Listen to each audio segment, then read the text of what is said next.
So we welcome for this third and final keynote of the Board Game Studies Colloquium, Melissa Rogerson.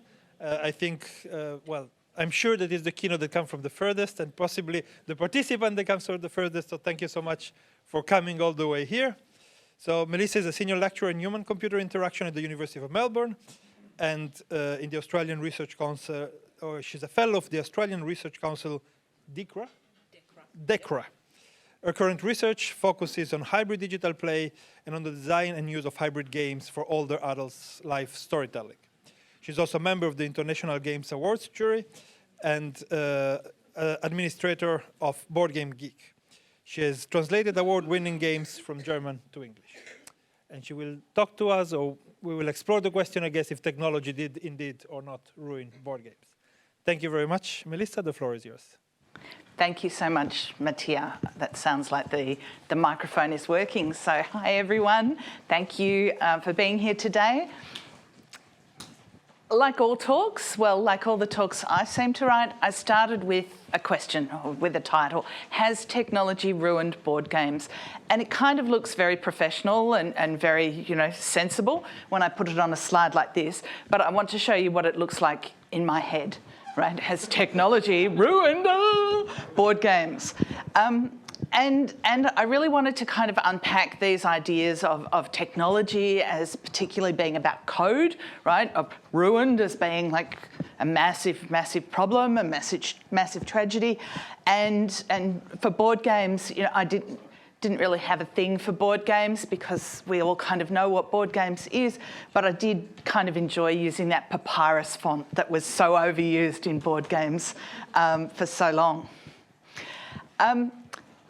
Very briefly, just about this research, it's been very generously supported by Game in Lab through 2 projects by my university, the University of Melbourne, and moving forward, particularly over the next 3 years, by the Australian Research Council. That's kind of like, your big EU funding schemes. The Australian Research Council is our funding schemes. They're a little bit smaller, or the ones I'm going to talk about are a little bit smaller than the, 500 million euro projects that we hear tossed around from the EU. And something I just want to say, because I think Ulrich spoke the other day when we were talking about grants and spoke about Game in Lab. And I just really want to say how grateful I am to Game in Lab, because as we know, grants get more grants, right? And so for me as an early career researcher, starting out with a small grant from Game in Lab, let me get another grant from my university, let me get another grant from Game in Lab, and that all, of course, has contributed to these 2 much larger grants that I have from the Australian Research Council. So I really want to encourage people, and particularly people who, like me, are at the early end of your career, to think about these grants as stepping stones as well. So I'm really excited to be in Finland today, and as Matthias said, I've kind of come a long way, right, from Melbourne there. But it's also kind of really cool for me to be in Tampere, first of all, because I was saying to Jaakko earlier, this was the very first conference that I ever attended was in Tampere. It was one of the spring seminar, and I remember coming through Helsinki airport after 33 hours of travel and speaking to a border guard at about 1 a.m. and he said, "Why are you in Finland?" And I said, "I'm here for a conference." And he said, "Where's the conference?" And I said, "Tampere." And he said, "What's the conference called?" And I said, "Adult Play." And he sniggered, and he turned to the guard next to him and said something in Finnish, and the other guard sniggered as well, and then they waved me through. But it's also really kind of cool to be here, and it feels a bit close to home, because my mother's grandfather was actually born 200 kilometres from here, in what's now the Lost Provinces area. And I'm coming back for the Kai Play conference in October. It would have been his 170th birthday during Kai Play. So that's kind of cool for me as well to have that personal connection to this area. And there's one more personal connection, or one more academic connection to Europe that I just want to kind of mention, which is that my university has partnerships with about 300 different universities around the world. Not the University of Tampere, let's not talk about that. But it means that we have lots of opportunities for collaborations, we have lots of opportunities for joint PhD projects, things like that. So, you know, if there's anything I talk about and you think, oh, that would be kind of interesting to follow up, it's worth looking to see whether we have a partnership there. Very, very briefly, I'll just introduce the research group that I'm from. I'm part of the Human-Computer Interaction group, and we have kind of three of us really that look at games and play within that group. Martin Gibbs and me and Lucy Sparrow as well. And we have kind of a group of PhD students who are doing various different work on games. Not a lot of board games, but there's a bit. So I think I supervise the first 5 of these students. So Brian, who's looking at Let's Play videos, he looks at Let's Play videos mainly for video games, but also for board games. Nellie, who's looking at games and especially role-playing games in museums and games that are used to kind of enhance the experience of the museum. Again, if any of these projects are related to something that you've worked on, please let me know, because I'm really keen to make those connections for these students as well. Matthew, who's looking at theory of mind, AI and board games, and I've included a little screenshot there. He's just done a really interesting project where he used ChatGPT to build a clue generator for the game Codenames, and looked at how people used that clue generator to create clues. I'll give you a hint, it wasn't always very good. Jeffrey, who's looking at World of Warcraft private servers, and Kyle, who's going to be looking, he's just getting started, looking at using AI to understand board games, game states. So you can see we've got kind of a wide range of research that's relevant to games. And I will say later, I'm looking for about 4 more PhD students on specific projects. So if anyone knows someone that would be good, please reach out. So, okay though, back to my talk, right? Has technology ruined board games? And I want to start with technology because that's probably the part that has the least connection in many ways to this conference. And I think technology is an interesting word here because it kind of feels a little bit old-fashioned. If we go, oh, this is, you know, this is my phone, this is technology. It kind of feels a little bit alien as well, as though we're saying it's something different rather than something that we use every day. But when I look at definitions, because we always like to start with a definition, this definition of technology is kind of the application of scientific knowledge for practical purposes. And of course, if you go back far enough, everything's technology. You know, on Tuesday, I think it was, we were talking about writing as technology, fire, the wheel, and then of course, books, and then of course, you know, computers, tablets, smartphones, these kinds of technologies, and of course the other things that we interact with every day, like lifts or elevators, trains, posters, clocks. All of those things are technologies, and if we take an inclusive view of technology, we get this very broad range of things that we can include.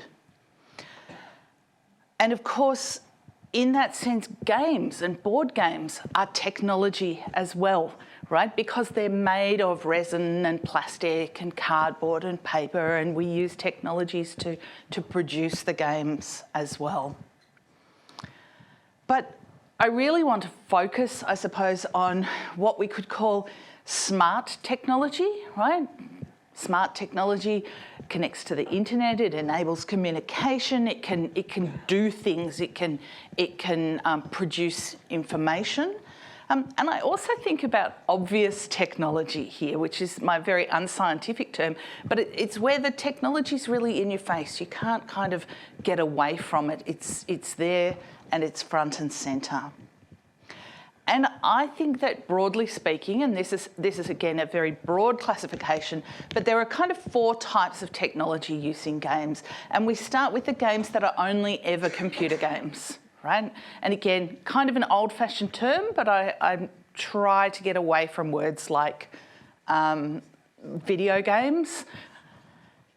Then we have games that are both board games and computer games at the same time, right? A lot of those apps where you can play your favourite game on your device while you're on the train, while you're on the plane. This third group is the group that I'm particularly interested in and that I'll really be focusing on today, and that's games that combine technology with physical pieces as part of the game. And then, of course, we have our fourth group, right? Games that do not include an overt technology element at all. So board games like we were playing for the most part last night. Now, when I did my PhD, Oz and I were talking a little while ago about when we met, which was 2016 when I was presenting this work. I did a lot of interviews with hobbyist board gamers, people who take board games very seriously and playing board games very seriously. And I found that there were these 4 elements to what they all talked about enjoying when they play games. So they love that games are social, that you play games with other people and those interactions that occur when we play a game. They love the challenge of board games. A lot of people compared playing a board game very favourably to watching a movie, and they saw watching a movie as a very passive, laid-back activity where you sat back and watched things happen, whereas when you play a game, you're making choices, you're actually influencing what happens. They talked about variety, being able to choose the right game for the right group of people, having a range of games and also having a range of actions available, a range of choices available to you in the game, which of course connects to that challenge. And they talked, and I don't have these in any particular order, but they talked about the materiality of the game, the importance that the game was made of stuff and that you could do things with that stuff. And as I went on and did more research, I looked at the kinds of things that people could do with that stuff and why that was important. So if we think about chess, we have the touch rule often, where you can actually see what it would look like if you moved your piece to a particular place. But as long as you keep hold of it, you can put it back and you can do something else. And that really reflects to me the importance of being able to see the outcomes of what we do, right? What would it look like if I put this piece here? Games like Agricola, where you have an action that lets you build a room and you have these pieces, and so you're collecting. If you want to build a room in a wooden hut, you have to collect 5 wood tokens and 2 reed tokens. And when people play this game, we see them not having a pile of wood and a pile of reed. Some people do that, but most commonly we see people making a little pile of 5 wood and 2 reeds, or maybe 2 piles of 5 wood and 2 reeds, so that they've actually allocated those pieces to do the task that they're intending to do. And so using the pieces of the game to plan what you're going to do. And I saw that also here where people were playing a game called Concordia, where you use cards to take actions. So you choose a card, play it and take the corresponding action. And this player actually had, in fact, both of these players were ordering their cards into the order that they planned to take the actions. So they were using the material pieces of the game to plan what they were going to do and to remind themselves of what they were going to do. We talk a lot about concepts like cognitive offloading, this idea that you can take some of the work of remembering what you want to do and offload it to the pieces by putting them in a particular order. So we can see that the materiality of the game isn't just something that people like. It's a really important part of the way that they play as well and the way that they make sense of the game while they're playing. And so that brings us, I suppose, indirectly to this idea of, well, if materiality is so important, how do we incorporate technology into the games without kind of taking away that materiality, without losing something? When I started doing this work, I came up with this term, hybrid digital board games, right? It's because I want to talk about hybridity, but I want to talk about this very specific form of material hybridity, where some of the pieces of the game are somehow a technology and a digital technology.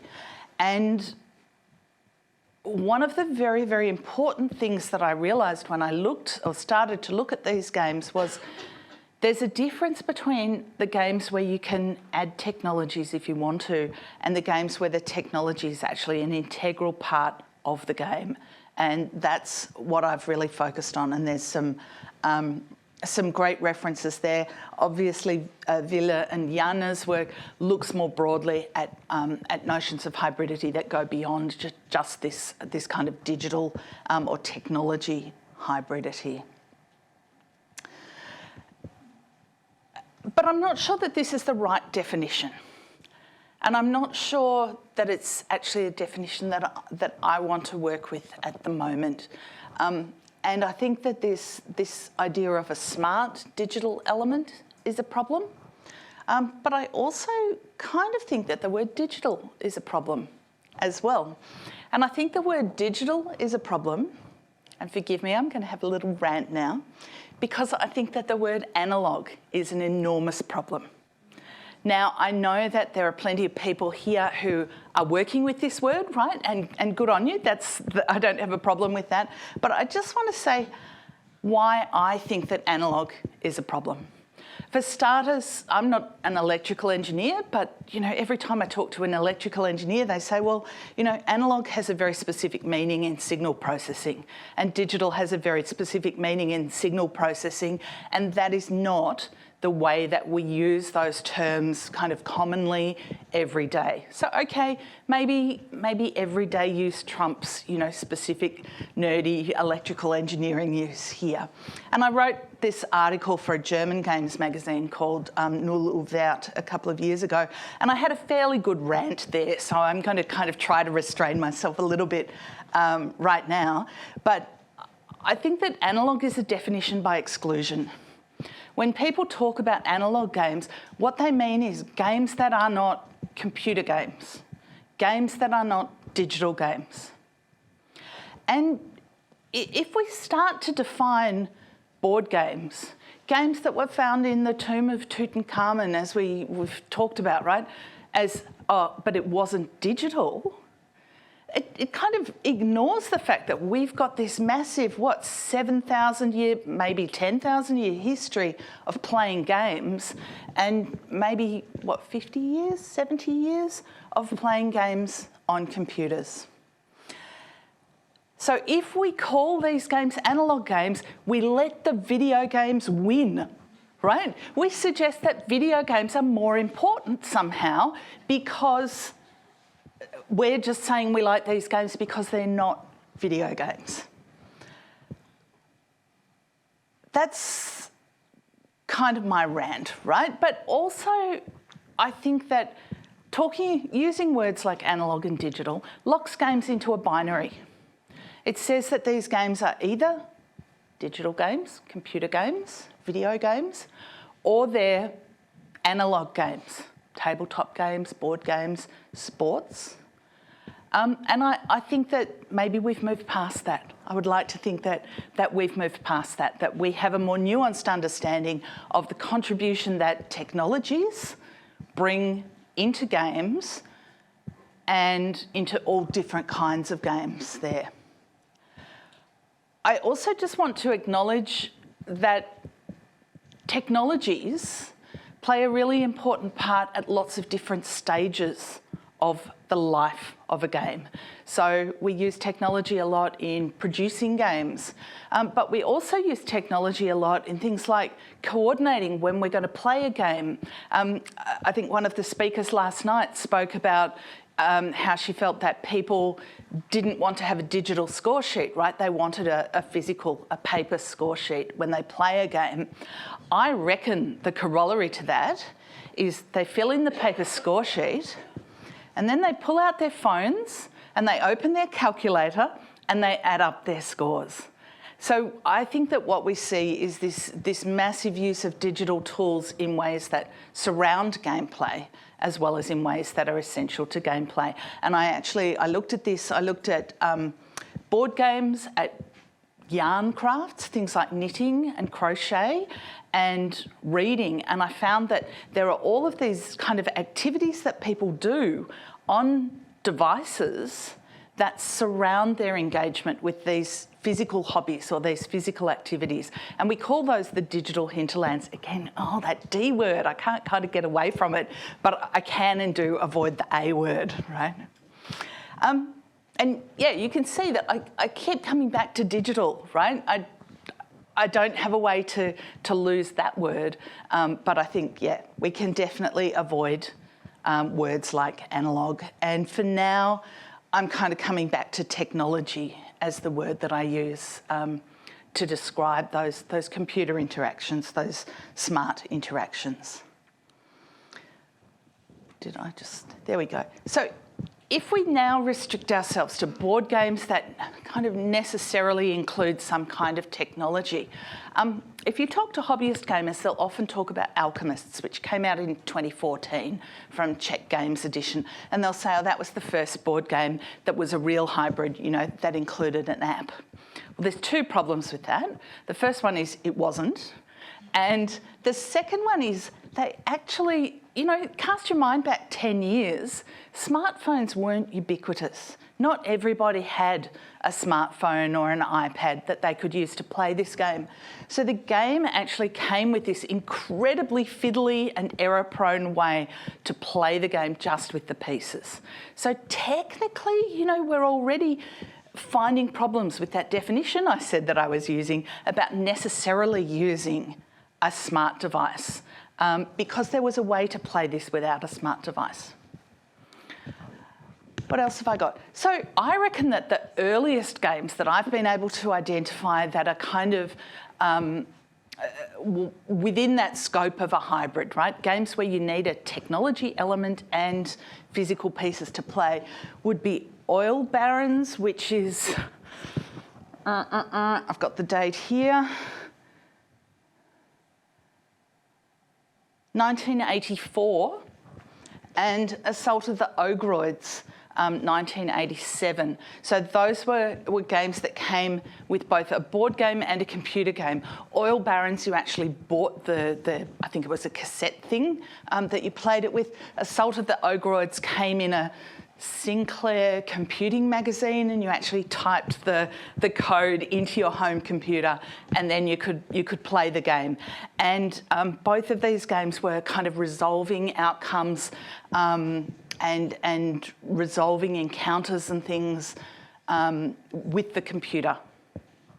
So there was definitely play happening both on the table and kind of up and around the table with the computer. And there were more mainstream games and toys doing this as well in kind of the early 2010s. So I want to specifically mention here Lego's Life of George, which was about 2011. Here you built Lego shapes and then you took a photo and the app would kind of judge how well you had built the shape that you were required to build and how quickly you had built it. That app is no longer supported, which I kind of think is a shame, because I think that's a really lovely idea and a really clever use of technology. There were also the Hasbro Zapped editions of a number of games, which came out in about 2012. And I want to read you a little bit about the Game of Life Zapped edition. It's a bit small here. This new version of the Game of Life uses an iPad combined with a traditional game board. It brings your game to life as you move around the board. You still get to move your car from space to space and select your path, but now you spin, get paid, sue other players and make important decisions all on your iPad. Now get this, while some spaces have traditional actions, if you land on app spaces, you unlock more than 100 clips from America's Funniest Home Video. Find out if these videos bring you good fortune or bad luck.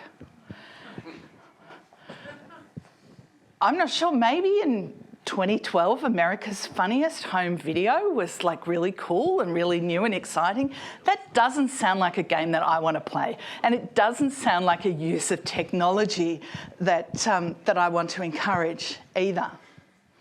So going back to the first project that I did with Game in Lab, and I worked on this with Martin Gibbs and Lucy Sparrow, we looked at published hybrid digital board games, and we kind of tried to map all of the different functions that those hybrid tools do. So we wanted to understand why you would use technology in a game, right? Because you're not going to use it, well, I hope you're not going to use it to watch America's Funniest Home Videos.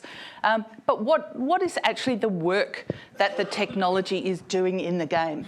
And this is kind of an easier to look at version. We grouped those 41 functions into 8 domains. So we have, I'm obviously on a timer there. We have timing, so tracking time of the game, but also making things happen at particular moments during the game. We have housekeeping, so bringing things into the game and kind of directing you how to use the materials of the game. Randomising, kind of a term that we're all familiar with. So generating random content or random numbers. Informing, telling you about what's going on in the game, but also knowing what's going on in the game, right? Often the game knows stuff, or the app knows stuff about what's going to happen in the game before you do. Storytelling, we know that these apps are often used for kind of to tell stories in lots of different ways, including through using sound, using maybe video, using other tools. Calculating what happened, and you know, of all of these, I actually think this is the one that we need to rename, and we're thinking that we might rename it to resolving, because it's really about knowing things like who did something first, who did something fastest, as well as, you know, just adding up people's scores.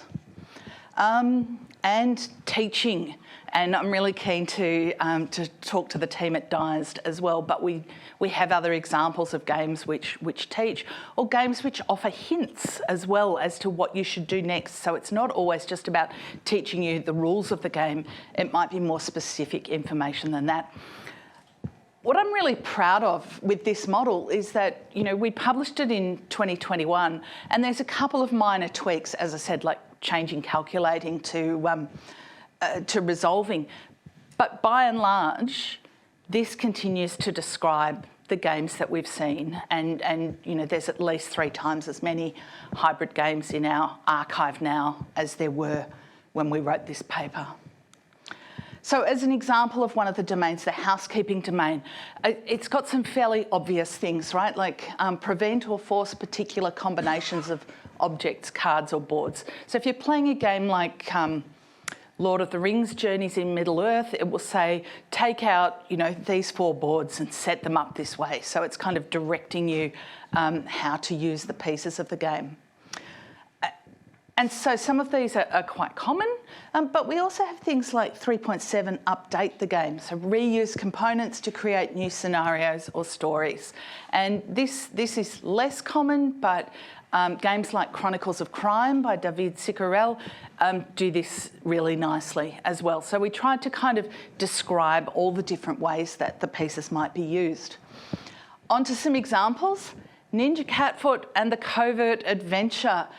We went to great difficulty to import this because we could only find a copy in America. I think one of my colleagues had a partner in Hong Kong whose parents were in Los Angeles.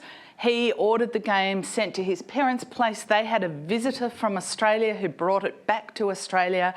That person had a cousin who lived about 3 blocks from my house. And I think we might have gone back into a lockdown at that point, and I could sort of subtly walk past their apartment, and they happened to be outside as well, and pick up the game after that long journey. This is a terrific game because it uses the accelerometer in your phone to measure movement. I didn't bring it with me, but I do have a copy of the app on my phone if you want to try it. It's very difficult. And we have in our storytelling domain, we have sense what the players are doing, which of course is what's going on here. We have Lichtra, which Leana talked about earlier. I haven't seen a copy, so you know, certainly one of the first games that uses electricity, that uses technology. And if you haven't played Lichtra, it basically has a card which on one side has questions, on the other side has answers. If you touch an electrode to a question and an electrode to the right answer, a light comes on. I had this game in the 1970s. It was called Electro.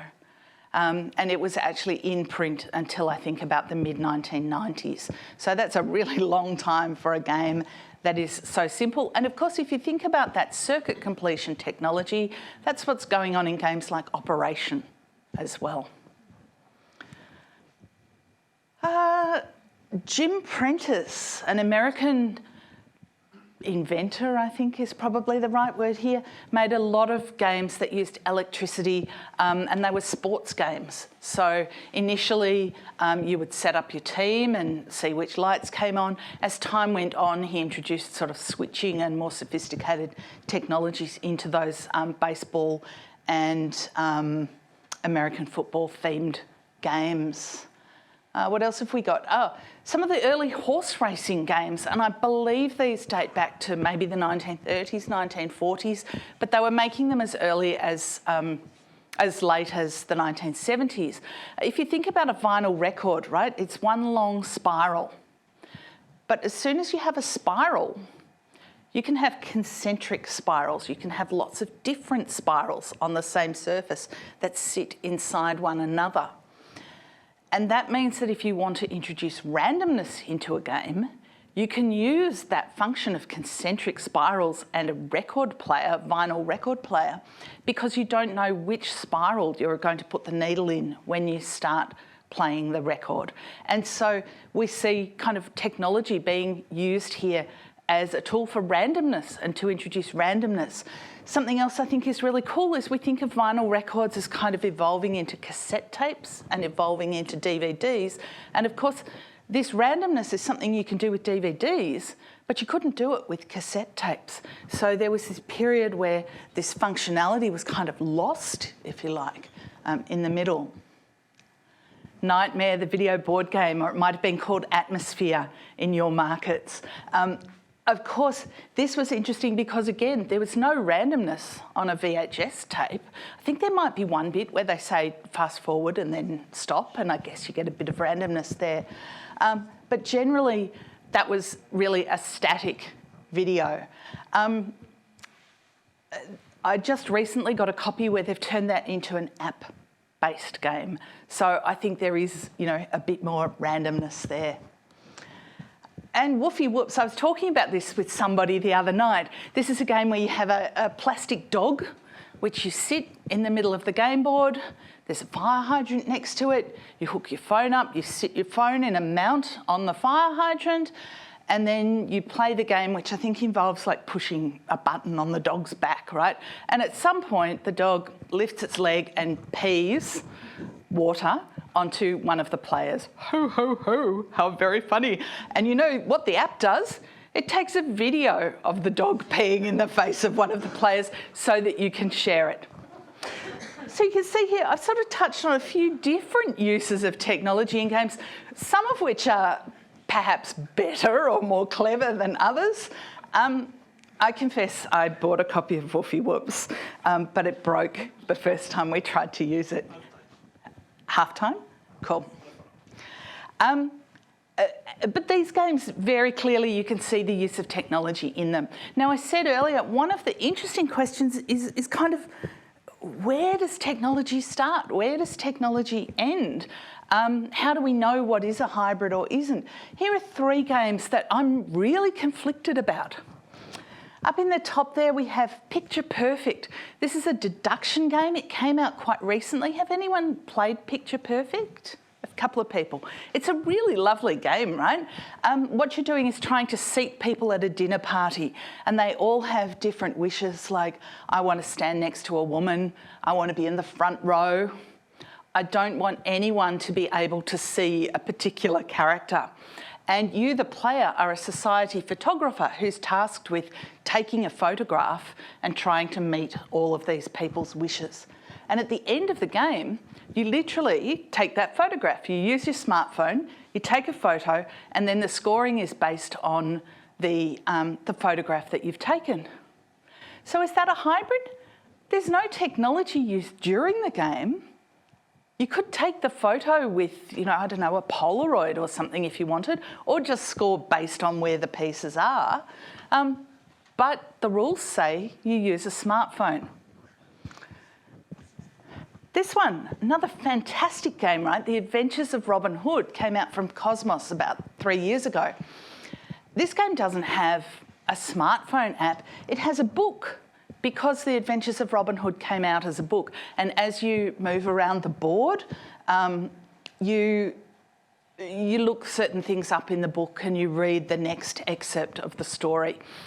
And to me, this is really interesting because it feels very much like a hybrid game. And if they'd used an app instead of a physical book, it absolutely would be a hybrid game, right? So we've got this kind of interesting question there about the choice of materials, and does the materials determine whether something is a hybrid or how hybrid it is? And lastly, this beautiful picture, I've taken all the pictures here from Board Game Geek, by the way, of the Waldschattenspiel, which came out, I think, in about 1981. And it's a beautiful old game where most of the players are little elves living in a forest. They're moving around the forest of 3D trees. And one player is the big bad giant who's trying to catch them. And that player uses a tea light as their playing piece. And they push the tea light around the board. And if you're one of the elves and you're caught in the light from the tea light, then you're paralysed, right? You can't move. Is that a hybrid game? It's using fire. I said earlier, fire's a technology. If it was using, I don't know, a battery-operated tea light, would it be a hybrid then? So you can see there are these kind of tricky questions about what are the edge cases here? What are the choices that we make?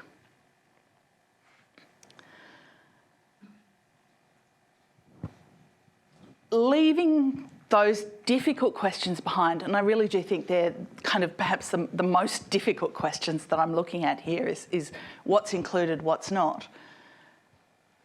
I started to look at what does hybrid play look like.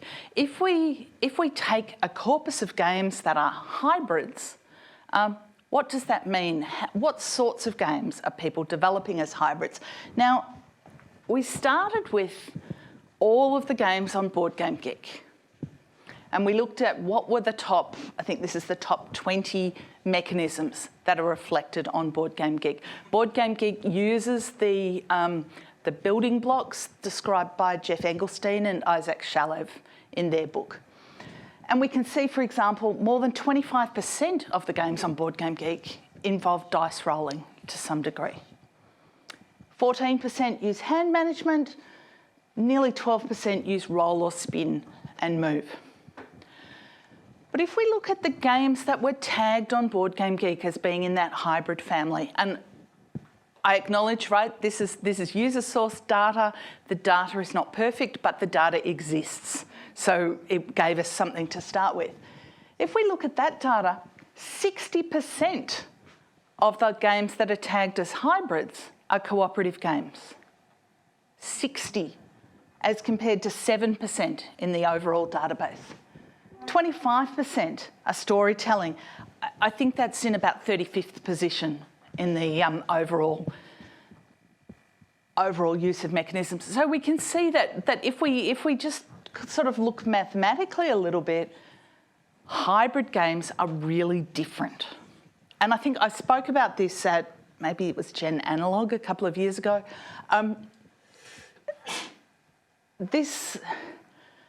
we tested a couple of different ideas. We looked at, is it because dice rolling's a bit passé? You know, maybe dice rolling's less common because hybrids are more recent. Maybe cooperative games are, you know, more modern and so they're more popular. But actually, it's not a factor. It's not the case that hybrid games just look more like recent games. And we could rerun this data with all of the games from, you know, the last 10 years, say, or the last 20 years, and the mechanisms wouldn't change a great deal. Then we looked at which hybrid functions are used from those 8 domains that we had. This was a real surprise, right? 78% of the hybrid games use some kind of storytelling device. 69% use some kind of housekeeping. 68% use some kind of calculating. Look at this one. 10% use randomising. We thought randomising was kind of one of the really obvious use cases for technology in games, but it turns out it's not used very widely at all. Some of our observations, and these come from looking at those games, but they also come from talking with designers, talking with publishers, and this is ongoing work. This is something I want to keep going with. Some of these observations I felt were a little bit trite so far, right? Things like often the decision to make hybrid games comes from the publisher, not a designer. That was kind of news to me, but it's probably not news to anybody who's working in the industry. I spoke about these flexible boundaries, right? Meaning, seeing how we can use hybrid technologies in meaningful ways rather than just to watch America's Funniest Home Video. I'm never going to get over America's Funniest Home Videos, by the way. Also, the very long time to market. And we see that particularly with hybrids. One of the things that isn't here, maybe it's captured in the technology is fragile, is also it's expensive. And a lot of the successful hybrid games that we saw were coming from designers who could program their apps themselves, at least for playtesting. So that use of technology is a big barrier for some people to entry. And we also found this really interesting cluster here of information about older adults. So in some of the early interviews we did, people talked about technology as maybe being a barrier for older adults who, you know, don't live on their phone the way that we kids do. But actually, we started to find that in many cases, older adults really like some of the things that are done with technology. And they'll say things like, it's just like a radio play when they're listening to story elements. And maybe listening to story elements is easier at some point than necessarily than reading. I'm thinking about my mum here. So there's something really interesting here about this relationship that older adults have with technology and with games. Now, I want to just go to that very important, very emotive word, ruined. And I did some not very scientific research. I looked at Board Game Geek and I looked at Reddit and I did a search for ruined board games. And there's lots of things, I can tell you. It's very easy to ruin a board game. Whining and unsporting behaviour, player elimination, bad components, expansions. Oh, this expansion completely ruined this game for me. King-making, so player behaviours come in here. And it reminds me of some work I did earlier about, you know, what people like about playing games. That's often the other players. What do they dislike about playing games? The other players, right? Cheating, publishers, analysis paralysis. The rules might be too long, they might be too short, they might be badly written. As I say, it turns out it's enormously easy to ruin a game of somebody at least. So then I thought about, well, what is the technology really doing if, spoilers, if it's not actually ruining the game for everybody? And I think what it's doing is changing the game and changing the game experience. So it might change the difficulty of gameplay. It might make it easier to play a game, or it might make it more difficult to play a game. It might enforce certain rules.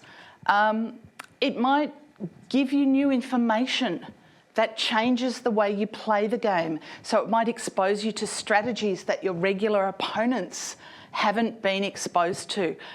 We were talking Tuesday, I think, and I was saying when I learnt to play Dominion, online, and I played it a lot online, and it became a game that we couldn't play at home because I'd played it a lot, I'd seen a lot of different strategies, I knew how to use some of the cards, and my husband, who's my main gaming partner, hadn't seen that. So it became a very frustrating activity where I'd win the game, I'd feel that he wasn't kind of contributing properly to the game because he wasn't addressing the tactics that I was using, and he felt that I'd just overwhelmed him. I had that experience when I tried to learn to play a game called Race for the Galaxy, which is also quite famous for having this very dedicated player base who know a lot about the game and how to play the game. And if you come into that as a new player, that skill imbalance can be very frustrating. Online play can also generate new information and new understanding about a game. And an example that I've talked about before is a website called playagricola.com. This was an amateur website, a guy who really liked the game Agricola, bought 6 copies of the game, didn't open them, locked them in a storage unit, and built a website where people could play Agricola, and argued that he was format shifting those 6 copies of the game to a digital version. And what was interesting about playagricola.com was that they published statistics about the cards that people chose to use and the choices that people made while they played the game.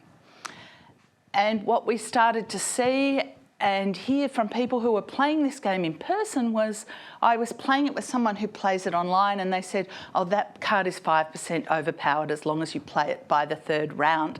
They were really generating this very deep, in-depth insight into the value of, or the comparative value of the different cards from the thousands of players, tens of thousands of players online. And there are other ways that technology can change that play experience as well. Perhaps another type of ruin, I suppose, is when a game no longer lives up to players' expectations. And I want to pick up on 2 discussions from yesterday. There was a comment, I think, from one of the panellists that a board game is forever. That's certainly an emotion that we see when people talk about board games. But when I talk to game designers, they say a game doesn't get played 1,000 times. Most games get played 5 times, and then they just live on someone's shelf. So there's this really interesting question of how long we need to support a game, because a game like this is forever, right? That's our 1977 Eon copy of Cosmic Encounter. And we can still play that. But there are games that were published. I bought a game recently that was published in 2017 that is unplayable because it's a game that requires an app to play and the app is no longer supported. So those expectations that players have about the longevity of a game versus the willingness of publishers to support a game can be quite different, and can really come to the fore when we start to look at technology, because technology makes it so obvious that something is unplayable, and that it's literally kind of the evidence of it having been playable has almost disappeared. I was thinking about Walter's talk about, you know, that gap in those Neolithic games that leave no traces. We do have traces here that those games once worked, but we don't know how they worked. We don't know how the technology resolved those outcomes. And we have suggested some guiding principles for when you're making digital tools for board game play that actually include some kind of archiving plan, that maybe you agree that you're going to support a game for a particular amount of time, and then you're going to pass it on to some kind of archive. And it's something that I've been thinking about doing as part of one of my projects, is actually looking at how we can archive some of those outdated apps to allow those games to be played again. So I didn't set out here to complain about specific games, right? If you talk to players about specific games, they'll all talk about Golem Arcana as a game where the online tool just disappeared suddenly and all that work I put in was ruined, right? There's that word again. What I find from looking at this is that far from ruining board games, technology really opens up some wonderful new design opportunities that extend what we love about these games rather than replacing it. And I listed some resources earlier about hybrid play, but I want to think about one very specific use case of hybrid technology in games. And that is, right, I live in Melbourne, you guys don't. What if we want to play a board game together? We could play on Board Game Arena, we could play on Tabletop Simulator, but we know that the materiality of the game is really important to us. We like to touch the pieces. So how can we design games that have meaningful interactions with physical pieces when we're not in the same place as one another? And I call this distanced play. And there's a few readings there. People call it, remote tangible play, remote collaboration, lots of different words for that. We have 10 minutes. Awesome, I'll wrap up. And how can we make games where you get to touch the pieces, but you can still play with your friends who are away? We made a deck of cards, a creativity support tool, right, for designing this kind of game. And we ran 10 different workshops with different groups of people where we got them to combine these cards. We call them the SMEF decks: story, mechanism, function, technology. So here we have the restaurant industry is cutthroat, players are building routes to connect locations on the board, digital tools keep track of timing, and the game uses smart lights to light up part of the game or gaming room. And we invite the people who join the workshop, who join in this activity, to invent a game that has those elements. I drew these cards the other day while I was going through this with a group of master's students, and I think I scared them because I made a game where you're travelling around the city trying to murder chefs in all of the other restaurants, and it's a bit like the Waldschattenspiel, right, where smart lights are lighting up parts of the game board so you can only move through the parts that are in the dark. I have some copies. If anyone's interested in this, I've got a few copies too that I can give you, or I can show you how those cards work.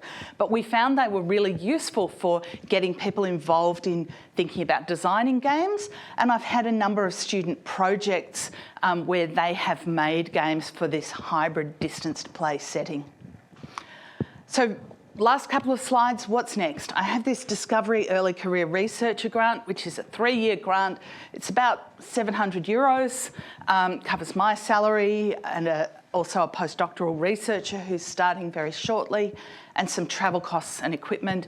And I'm looking for a couple of PhD students to work on this. Leanna, we need to talk more because I think we're doing some similar work, because the first part of that is what I'm calling a technology history of hybrid board games. I will be back in Europe between August and October. Hint, hint, talk to me if you want to meet. Doing research visits to game archives, looking at these hybrid games. Also making some hybrid games, and what I want to study is that comparative experience, right? What happens if you play a game as a hybrid? What happens if you play a game as a fully physical board game? What's the difference in the experience? What's the difference in your understanding of the game and the game rules as well? And ultimately kind of creating a playbook, writing up what we've learned about meaningful hybridity there. So that's the next 3 years for me. I also am on another project with Dr. Jenny Waycott, Professor Martin Gibbs and Dr. Lucy Sparrow, where we're looking at older adults telling stories about their lives and creating digital stories about their lives. And my kind of part of that project that I'm responsible for will be looking at designing a hybrid board or card game with older adults that tells the story of their life, that they can then play with other people to share those stories or pass on to family members. We are recruiting up to 4 funded PhD students for that project, and very shortly we'll be also advertising for a postdoctoral researcher on that project. This is me again. I will be in Europe in August, September and October. I really want to visit universities. I want to visit game archives. If you want to visit it, if you want to discuss a collaboration, please talk to me. I don't have concrete plans for that time. That link will take you to my kind of university webpage, which includes information about the PhD opportunities as well. But thank you so much for your time. Thank you, Mattia, for the invitation to speak.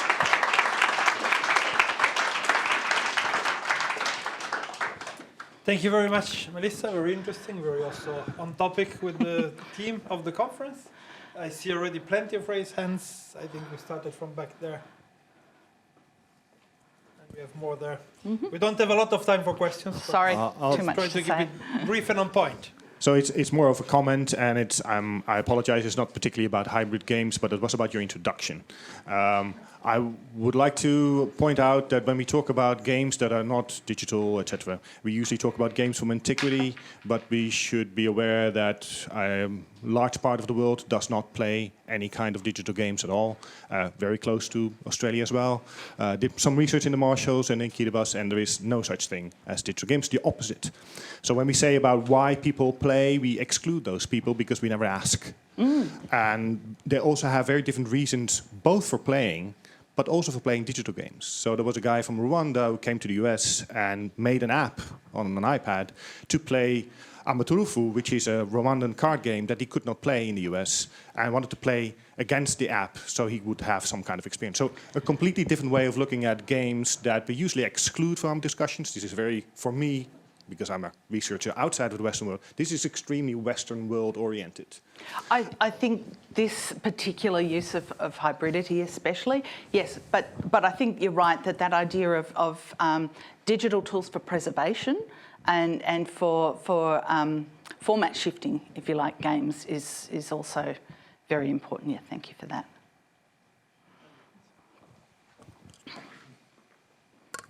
Thanks. This was really great and was really in line with a lot of the things that I have been thinking about recently and cut out of my talk because I already had 35 slides for 15 minutes. But anyway, looking over the longue durée from antiquity to now, all I really see, I completely agree with you that this digital analog divide is not useful. All I see is a changing materiality. All I see is more immateriality in antiquity. The game only lives in your mind and it becomes material when you make it.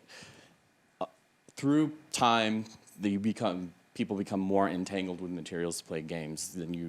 Once people start making things to play games, then you get the possibility of making chess because you can't find enough pieces to be able to play chess. And then the printing press comes, and then you start to make games that have themes, and then computer technology comes, and then the materiality of digital technology, which I think is something that people don't think about, is that digital technologies are themselves material, and you are then bound by that material, and the rules are in the material, so you can't change it unless you have specific ideas. And then there's a tension there with the perception of materiality of board games. So do you have any thoughts about that? I do, and I really agree that these technologies are material, and they, as you say, they embed certain rules. One of the really interesting things we see is house rules. People often have house rules, whether they know they have house rules or whether they don't realise that they have house rules. But the digital technology, again, digital, but when you play that against an app or you play that on a computer, you can't do that anymore. You can't say, I'll give you a few points because you need a bit of help, or do you want to have that turnover because I can see that you've made a mistake, or I don't like the way that this rule happens in this game, we play it differently.